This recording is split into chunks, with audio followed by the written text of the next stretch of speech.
होली के त्योहार को हम रंगों और उत्साह से मनाते हैं, पर इस त्योहार से कुछ ऐसी भी भयानक चीजें जुड़ी हैं जिनका जिक्र करना भी डरावना लगता है।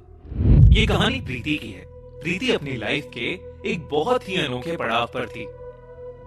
अगले 2 महीने में वो एक बच्चे को जन्म देने वाली थी। प्रीति और उसका हस्बैंड शोभित गुड़गांव के एक फ्लैट में अकेले रहते थे।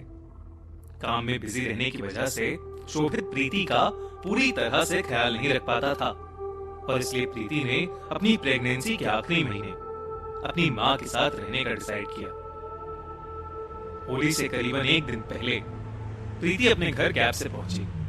लोकेशन में कुछ प्रॉब्लम होने की वजह से प्रीति को घर के सामने वाली रोड पर उतरना पड़ा। प्रीति के घर के सामने वाली रोड पर एक चौराहा था। उस चौराहे को पार करते हुए प्रीति का पैर जमीन पर आटे के बने दिए पर जा लगा और वो उसके पैर से चिपक गया। प्रीति ने उस पर ज्यादा ध्यान नहीं दिया और घर चली गई।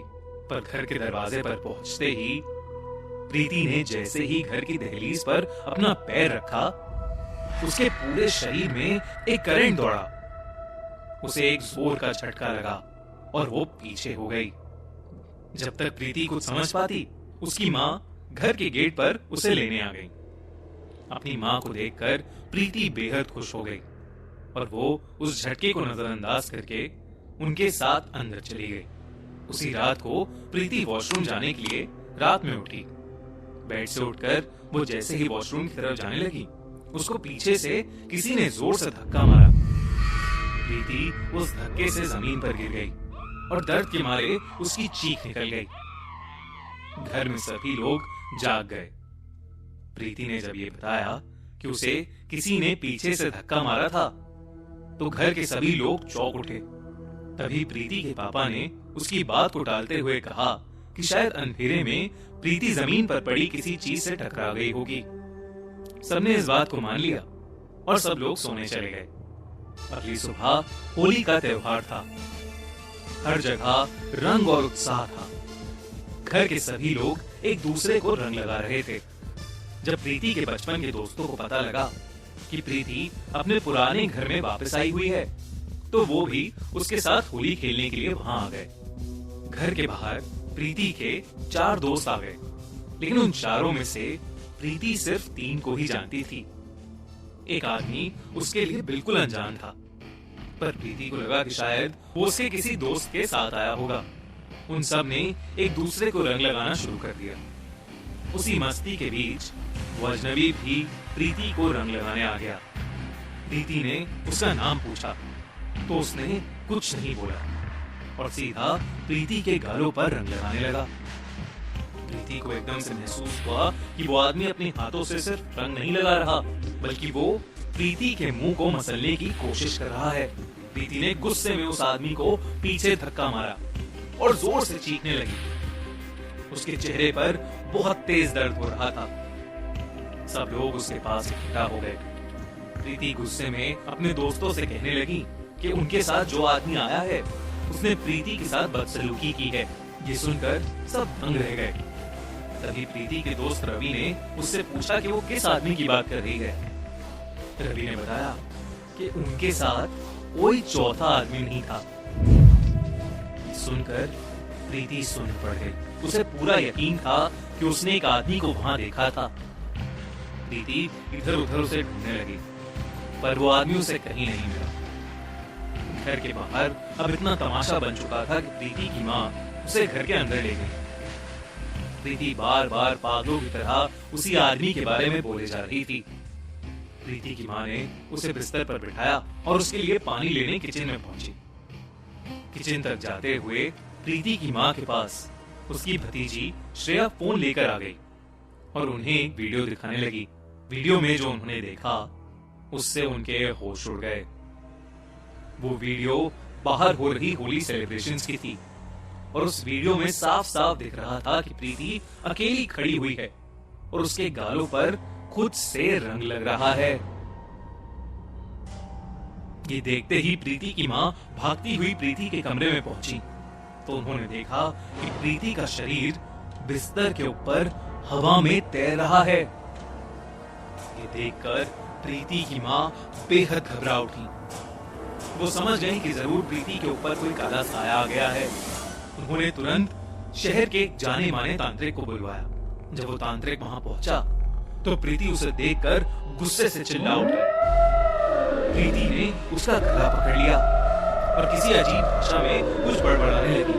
तांत्रिक ने उसके ऊपर कुछ पाउडर जैसा फेंका, जिससे वो थोड़ी शांत हो गई और उसने तांत्रिक का गला छोड़ दिया। सब घर वालों ने उसे बेड से बांध दिया और फिर उस तांत्रिक ने अपनी झाड़ फूक शुरू कर दी। जैसे जैसे तांत्रिक झाड़ फूक कर रहा था, वैसे वैसे प्रीति दर्द में चिल्ला रही थी। तांत्रिक ने प्रीति की कुर्ती से थोड़ा सा कपड़ा फाड़ा और उसे जला दिया। अब जैसे जैसे वो कपड़ा जल रहा था, उसमें से नीला धुआं निकलने लगा और प्रीति के चीखने की आवाजें और तेज हो गई। प्रीति के सिर से प्रीति को दर्द में देख रहे थे। जैसे ही वो कपड़ा पूरा जलकर राख हुआ, प्रीति की चीखें भी बंद हो गईं और वो बेहोश सी पड़ गई। जब प्रीति होश में आई तो तांत्रिक ने बताया कि प्रीति पर किसी ने काला जादू किया था। उन्होंने बताया कि होली के समय पूरे साल की सबसे शक्तिशाली पूर्णिमा की रात होती है और इस समय में बच्चों और प्रेग्नेंट औरतों को सबसे ज्यादा खतरा होता है। ज्यादातर लोग चौराहे पर काला जादू करके सामान रख देते हैं ताकि जब भी किसी का पैर उस सामान पर पड़े, काली आत्माएं उन पर चढ़ जाएं और उन्हीं काली आत्माओं के जरिए वो अपने अधूरे काम करवा पाएं। प्रीति और उसके बच्चे की तो जान बच गई, पर प्रीति के दिमाग से ये खौफनाक किस्सा शायद ही कभी मिट पाए। इसलिए दोस्तों, त्योहारों के समय चलते वक्त पैर कहां पड़ रहा है, इसका ध्यान जरूर रखना। इंडिया में होली एक खुशियों का त्योहार है, जहां सब लोग अपने दोस्तों और रिश्तेदारों को रंग लगाकर एक दूसरे की खुशियां सेलिब्रेट करते हैं। लेकिन इंडिया में एक ऐसी जगह है जहां पिछले 100 सालों से लोगों ने होली नहीं मनाई है। ये कहानी झारखंड में बसे दुर्गापुर गांव की है। कहते हैं 100 साल पहले यहाँ दुर्गा प्रसाद नाम का एक राजा शासन करता था। राजा को होली का त्योहार बहुत पसंद था, पर एक रोज होली के दिन उनके बेटे की मौत हो गई। तब से वो राजा पागल हो गया और पूरे गांव भर में होली मनाने पर रोक लगा दी। कुछ ही सालों बाद उस राजा ने होली के दिन ही खुद को मार डाला और इस गांव की परिस्थितियां और बिगड़ गईं। उस साल सूखा पड़ गया और कई लोग भूखमरी से मर गए। तब से गांव के लोग होली का दिन उस गांव के लिए अशुभ मानते हैं और कभी होली नहीं मनाते। और तो और ये भी कहा जाता है कि उस गांव में आज तक उस राजा का भूत भटकता है, जो होली के दिन लोगों को बहुत सताता है। गांव के लोग इस डर से सहमे हुए रहते हैं कि अगर उन्होंने राजा का कहा नहीं माना तो उनका भूत आके उन लोगों की जिंदगी नरक बना देगा। कई साल पहले जब एक आदमी जो गांव में नया नया आया था, उसने गांव वालों की बात नहीं सुनी और होली मनाने निकल पड़ा, जिसके बाद वो उस गांव में कभी नहीं दिखा। कहते हैं उस राजा के भूत ने उसे खाई में धक्का देकर मार डाला। उसके बाद से उस गांव में होली ना मनाए जाने की परंपरा बन गई है, जो आज तक चलती आ रही है। आज भी होली आते ही इस गांव में सन्नाटा छा जाता है, जैसे किसी का मातम हो। अर्नव, ऋषि और आकाश बहुत अच्छे दोस्त थे। तीनों सेम कॉलेज में पढ़ते थे और कॉलेज से उन्होंने एक ट्रिप प्लान की थी। होली के चलते उन्हें कॉलेज से एक हफ्ते की छुट्टी मिली थी, तो ऋषि ने आगरा जाकर होली मनाने का आइडिया दिया। तीनों ही उस आइडिया को लेकर बहुत एक्साइटेड हो गए और होली मनाने के लिए आगरा के लिए निकल गए। आगरा में अक्सर होली का त्योहार बहुत ही जोरों शोरों से मनाया जाता है। होली का त्योहार एक पूरे जलसे की तरह होता है। अर्नव, ऋषि और आकाश होली से एक दिन पहले आगरा पहुंचे और अगली ही सुबह सफेद कुर्ता पहनकर होली सेलिब्रेट करने आगरा की गलियों में निकल गए। तीनों ने पूरा दिन बहुत एंजॉय किया। होली खेलते खेलते उन्होंने ठंडाई समझकर काफी सारी भांग पी ली। पूरा दिन रंगों से खेलने के बाद अब सूरज ढलने लगा था और तीनों ही बहुत बुरी तरह थक चुके थे। अर्नव, ऋषि और आकाश अब अपने होटल की तरफ वापस जाने लगे थे, पर कहीं ना कहीं वो तीनों ही भांग के नशे में थे, जिसकी वजह से वो वापस जाने का रास्ता भटक गए थे। अर्नव के कहने पर उन्होंने चलते हुए एक नया रास्ता ले लिया, और उनमें से कोई नहीं जानता था कि उनकी ये गलती उन्हें कितनी भारी पड़ने वाली है। जहां आगरा की हर गली में शोर शराबा था, वहीं वो नया रास्ता काफी सुनसान सा था। वो तीनों बस उस पर चलते जा रहे थे। चलते चलते उन्हें अपनी दाईं ओर एक पुराना सा खंडर हुआ किला दिखा। वो उसके सामने से निकल ही रहे थे कि तभी उन्हें खंडर के अंदर से कुछ अजीब सी आवाजें आने लगी। ऋषि ने ध्यान से सुना तो वो शोर असल में लोगों के हंसने खेलने का था। उस खंडर से ऐसी आवाजें सुनकर उन तीनों को काफी अजीब तो लगा, और वो तीनों ही देखना चाहते थे कि आखिर अंदर क्या हो रहा था। वो तीनों उस खंडर की दीवार के पास जाकर खड़े हो गए। वो दीवार एक जगह से थोड़ी सी टूटी हुई थी, और अर्णव ने वहां से अंदर देखा तो उसके होश उड़ गए। उस खंडर के अंदर 50 से भी ज्यादा लोग आपस में होली खेल रहे थे। किसी को भी अपनी आंखों पर विश्वास ही नहीं हो रहा था। आखिर एक खंडर में सूरज ढलने के बाद इतने लोग होली क्यों खेल रहे थे? पर इससे पहले कोई कुछ समझ पाता, आकाश उसी टूटी हुई दीवार से अंदर घुस गया और नाचते हुए उन लोगों के पास चला गया और सबके साथ नाचने लगा। उसके पीछे पीछे अर्णव और ऋषि भी अंदर चले गए। दोस्तों, उन सबके नाचते नाचते उस खंडर के अंदर अचानक से अंधेरा छाने लगा, जैसे एकदम से रात हो गई हो। वहीं ऋषि का पैर नाचते हुए फिसल गया और वो एक औरत से टकरा गया। ऋषि ने तुरंत ही माफी मांगी, पर वो औरत बस खड़ी होकर ऋषि को घूरने लगी, और देखते ही देखते सभी नाचते हुए लोग वहीं रुक गए और सिर्फ ऋषि, आकाश और अर्णव को घूरने लगे। उस खंडर का माहौल अब बहुत भयानक सा हो गया था। इससे पहले कि उन तीनों में से कोई कुछ कर पाता, उस औरत का चेहरा बदलने लगा, बल्कि वहां खड़े सभी लोगों का चेहरा बदलने लगा और नीला पड़ने लगा। तभी ऋषि के सामने खड़ी उस औरत की आंखें सफेद हो गईं। ये सब देखकर उन तीनों दोस्तों की रूह कांप गई। आकाश और अर्णव सीधा वहां से भागने लगे, पर ऋषि अपनी जगह पर ही रुका हुआ था। वो उस औरत को सुन्न होकर देखे जा रहा था। ऐसा लग रहा था कि जैसे ऋषि एक पुतला बन गया हो।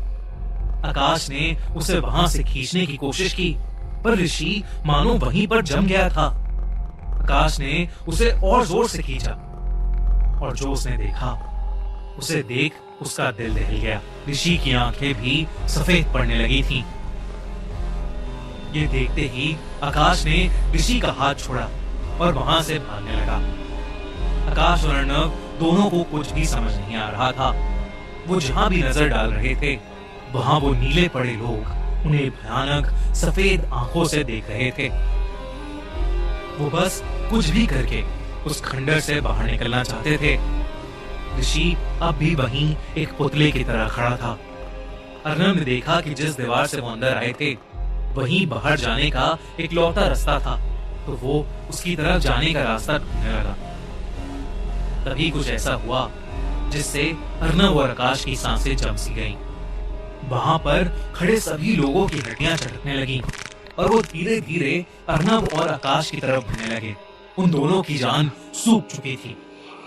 उन्हें लगने लगा था कि उनके साथ कुछ बहुत ही बुरा होने वाला था, पर तभी अर्णव और आकाश ने मिलकर ऋषि को वहां से खींचा और उसे अपने कंधे पर उठाकर वो दोनों उसी दीवार की तरफ भागने लगे जहां से वो तीनों अंदर आए थे। बिना कुछ सोचे वो बस उस दीवार की तरफ भागते गए और उस किले से बाहर कूद गए। किले से बाहर निकलते ही ऋषि की आंखें पहले जैसी नॉर्मल हो गईं और वो वहीं पर बेहोश हो गया।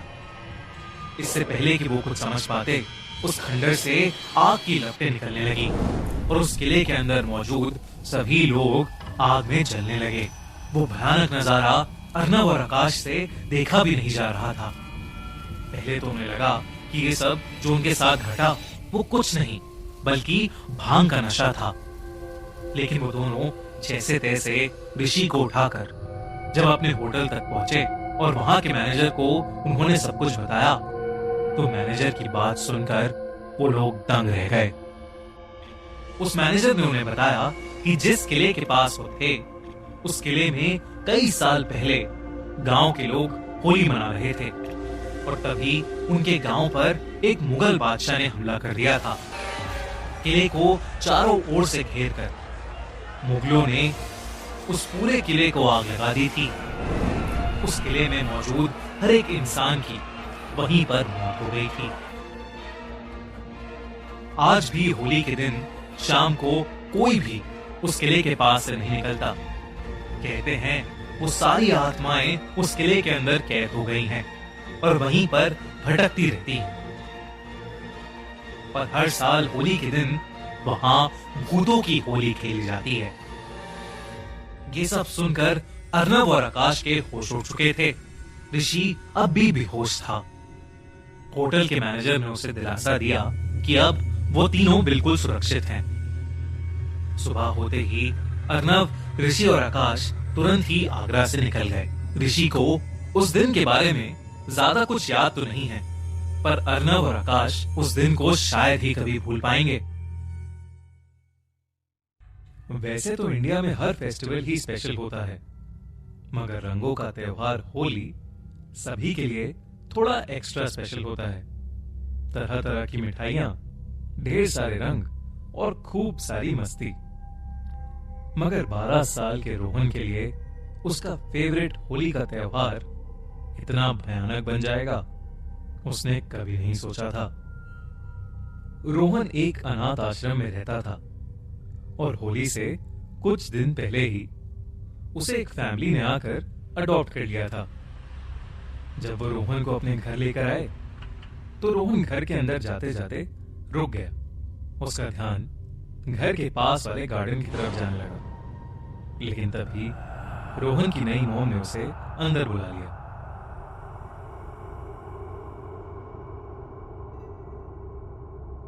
वो फैमिली रोहन का बहुत अच्छे से ध्यान रखने लगी। सभी उसे बहुत प्यार करते थे, मगर सबसे ज्यादा रोहन को उसकी दादी प्यार करती थी।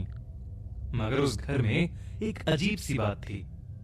रोहन पूरे घर में फ्री होकर घूम सकता था, पर उसे सेकंड फ्लोर पर जाने की परमिशन नहीं थी। रोहन अक्सर सेकंड फ्लोर की तरफ ही देखता रहता, लेकिन जब भी वो ऊपर आने की कोशिश करता, उसकी दादी उसे आकर रोक लेती। होली से एक रात पहले जब रोहन अपने कमरे में जा रहा था, तब वो अचानक ही स्टेयरकेस के पास रुका और सेकंड फ्लोर की तरफ देखने लगा। घर में सब सो चुके थे और इसलिए वो चुपके से सेकंड फ्लोर पर चला गया। उस फ्लोर पर एक कमरा था, जिसके दरवाजे पर एक लाल रंग का ताला लगा हुआ था। रोहन ने जैसे ही उस ताले को तोड़ने की कोशिश की, तभी उस दरवाजे पर किसी ने अंदर से नॉक किया। उसके बाद जो उसने देखा, उसके होश उड़ गए। उसके पास में एक बच्चा खड़ा था। उस बच्चे का नीला रंग था और आंखें पूरी तरह सफेद थीं। वो रोहन को देखकर जोर से चिल्लाया और रोहन के अंदर घुस गया। रोहन वहीं बुरी तरह तड़पने लगा और उसे अजीब से दौरे पड़ने लगे, और तभी उसकी आवाज सुनकर उसके मम्मी पापा ऊपर आ गए। उन्होंने उसे उठाकर उसके कमरे में सुला दिया। अगली सुबह होली थी, मगर रोहन का शरीर बुरी तरह बुखार में तप रहा था। रोहन की दादी काढ़ा बनाकर जैसे ही उसके कमरे में गई, वैसे ही रोहन नींद से उठ गया और उन्हें देखकर जोर से चिल्लाने लगा। उसका मुंह उस लड़के की तरह नीला पड़ने लगा और उसकी आंखें सफेद हो गईं। तभी उसकी दादी डर कर सेकंड फ्लोर की तरफ भागी और वो देखकर हैरान हो गईं कि ऊपर वाले कमरे का दरवाजा खुला हुआ है। रोहन भी अजीब सी आवाजें निकालते हुए दादी के पीछे पीछे ऊपर चला गया। रोहन की आवाजें सुनकर उसके मॉम और डैड ऊपर आए, पर जो उन्होंने देखा वो देखकर वो सुन पड़ गए। रोहन जमीन पर गिरा पड़ा था और उसे दौरे पड़ रहे थे और रोहन के बगल में रोहन की दादी मरी पड़ी थी। रोहन के मॉम डैड को कुछ समझ नहीं आया कि सेकंड फ्लोर पर आखिर क्या हुआ है। जब कुछ देर बाद रोहन अपने सेंसेस में वापस आया, उसने सबको बताया कि उसे उनके घर में एक बच्चे की आत्मा दिखती थी। सबसे पहले दिन जब वो घर आया था तो वो उसे गार्डन में दिखा और फिर अक्सर सेकंड फ्लोर पर दिखता था। वो बच्चा बार बार रोहन को ऊपर खेलने के लिए बुलाता था। कल रात भी वो उससे बात करने के लिए उसके शरीर में घुसा और उसने बताया कि उसकी दादी शैतान की पूजा करती थी और उन्होंने उसको होली के दिन मार डाला था और वो अब रोहन के जरिए अपना बदला लेने आया है। ये सब सुनकर रोहन के मम्मी पापा शॉक्ड थे, क्योंकि वो बच्चा जिसकी रोहन बात कर रहा था वो और कोई नहीं बल्कि रोहन के मम्मी पापा का पहला बेटा था, जो अचानक 5 साल पहले होली के दिन गायब हो गया था। उन्होंने उस दिन के बाद अपने घर में अपने पहले बेटे की आत्मा की शांति के लिए हवन कराया और फिर वो रोहन को लेकर हमेशा हमेशा के लिए उस घर से कहीं दूर चले गए। मगर आज तक रोहन उस भयानक होली को भूल नहीं पाया है। एंड सभी को हमारी तरफ से अ वेरी हैप्पी होली।